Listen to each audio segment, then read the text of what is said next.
Raw honey is one of nature's most ancient foods. A sweet, viscous liquid, produced by bees, made from concentrated flower nectar that bees break down into simple sugars using an enzyme in their salivary glands. Honey contains many medical qualities taken from the flower. For centuries, it has been more than a sweetener for our meals. It also holds a long history of use for health and wellness. Raw honey is honey as it exists inside the beehive. It is extracted directly from the honeycomb. The honey is not heated to high temperatures, and it is also not heavily filtered.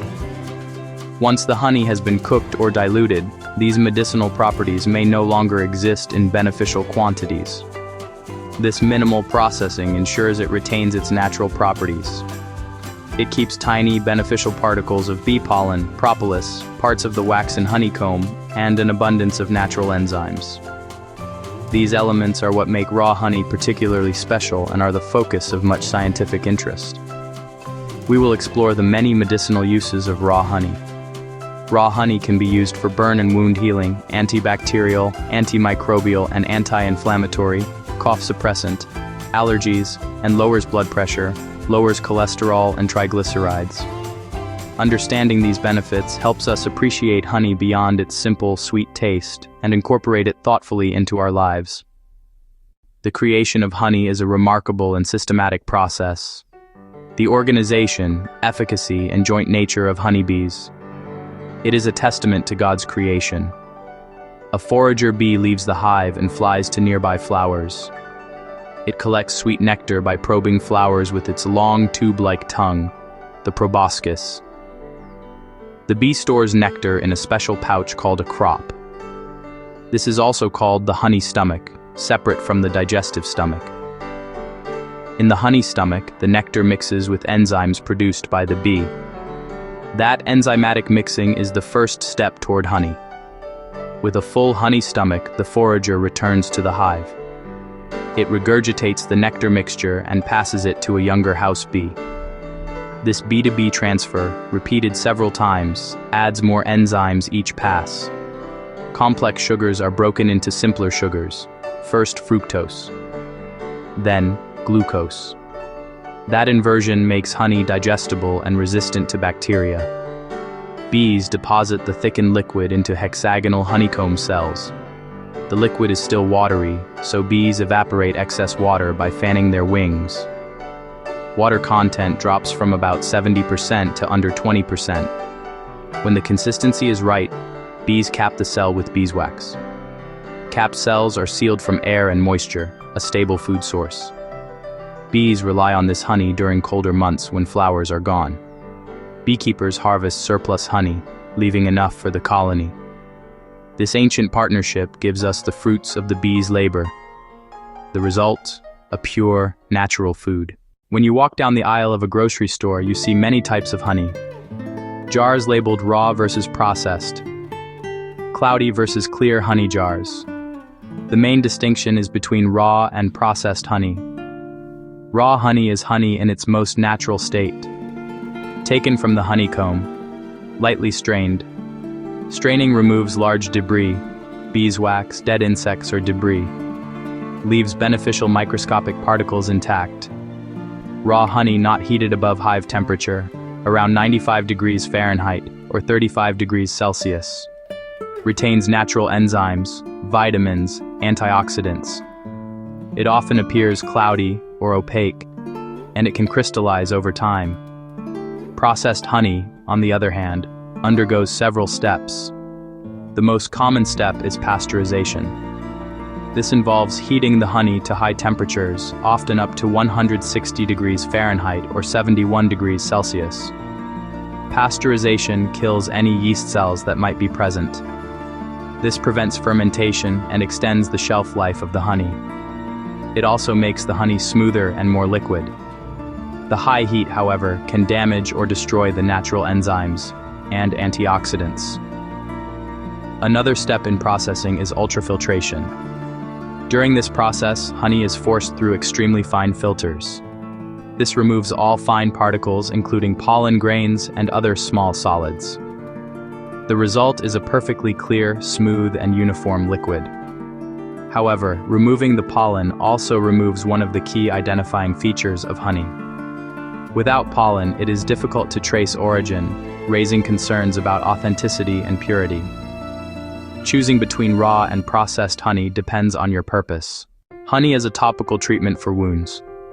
Some kinds of honey have more intense antibacterial and anti-inflammatory properties than others. Raw honey has several properties that make it an effective agent for wound care. Its primary benefit is its natural antibacterial activity. Honey is a highly concentrated sugar solution with very little water. This environment, known as high osmolarity, draws moisture out of bacterial cells, dehydrates and kills them, and helps prevent infection. In addition, bees produce an enzyme called glucose oxidase. When honey contacts wound moisture, this enzyme slowly releases low levels of hydrogen peroxide, a well-known antiseptic. This slow, continuous release provides antibacterial action without damaging surrounding healthy tissue, a key advantage over applying pure hydrogen peroxide. Some types, like Manuka honey from New Zealand, have unique antibacterial properties from specific nectar sources. Beyond fighting infection, raw honey helps create an ideal healing environment. It maintains a moist wound bed, reduces scab formation, and its thick consistency provides a protective barrier while dressings absorb excess fluid, easing inflammation, pain, and swelling. To use honey for minor injuries, ensure the wound and your hands are clean. It is best suited for superficial burns, small cuts, or scrapes. Apply a thin, even layer of medical-grade or raw honey, then cover with a sterile bandage or gauze dressing. Change once or twice a day, gently clean, and reapply. While honey is effective for minor wounds, it is not a substitute for professional medical care. For deep cuts, severe burns, or any wound that shows signs of serious infection, you must see a doctor. Using local raw honey to treat seasonal allergies is an intriguing one, and used as a cough suppressant. This concept is based on a principle similar to that of allergy shots, known as immunotherapy. The theory suggests local raw honey contains trace amounts of pollen from the very plants that trigger allergy symptoms in a particular area. By consuming a small, regular dose, a person may desensitize their immune system. Gradual exposure may build tolerance and potentially reduce symptom severity when pollen season arrives. Many allergies are caused by wind-borne pollen from trees and grasses. Bees collect heavier, stickier flower pollen, so honey may not contain enough of the specific allergenic pollen. For coughs, 1 spoonful straight, or use the honey to make a cough serum with herbs or lemons. If you choose to try this remedy, proceed with caution. Start with a 1/4 teaspoon to ensure no reaction, then gradually increase to 1 or 2 teaspoons per day, beginning weeks before your allergy season. Emerging research suggests that raw honey may offer benefits for cardiovascular health, particularly when it replaces refined sugars. One area of interest is honey's effect on blood pressure.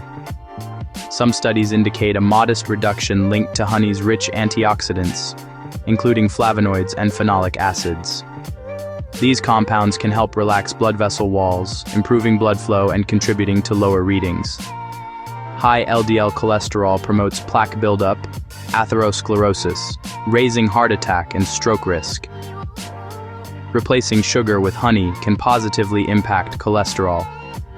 Studies associate honey with slight decreases in total and LDL cholesterol, and a small increase in HDL, the good cholesterol.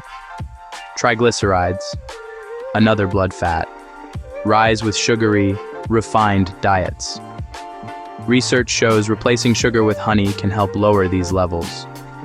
In clinical trials, those consuming honey instead of equivalent sugar saw notable triglyceride reductions, suggesting different metabolic effects.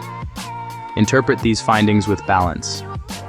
Effects on blood pressure, cholesterol, and triglycerides are generally modest and most pronounced when replacing less healthy sweeteners. Pair honey with a heart-healthy lifestyle, a balanced diet, regular physical activity, and not smoking. Honey is still sugar. Use in moderation. 1 to 2 teaspoons per day in place of sugar is a reasonable approach. While raw honey is a natural product with many potential benefits, there is one critical safety warning. Honey should never be given to infants under 12 months of age. Honey can contain dormant spores of Clostridium botulinum. In adults and older children, spores pass harmlessly. An infant's gut is not fully developed. Spores can germinate and produce a potent neurotoxin, causing infant botulism. Symptoms include muscle weakness, a weak cry, constipation, and difficulty feeding. In severe cases, paralysis and respiratory failure can occur, requiring immediate hospitalization. In conclusion, raw honey is far more than a simple sweetener. It has a rich history of medicinal use. Use in moderation as a sugar replacement, honor the infant safety rule, and consult professionals for serious conditions.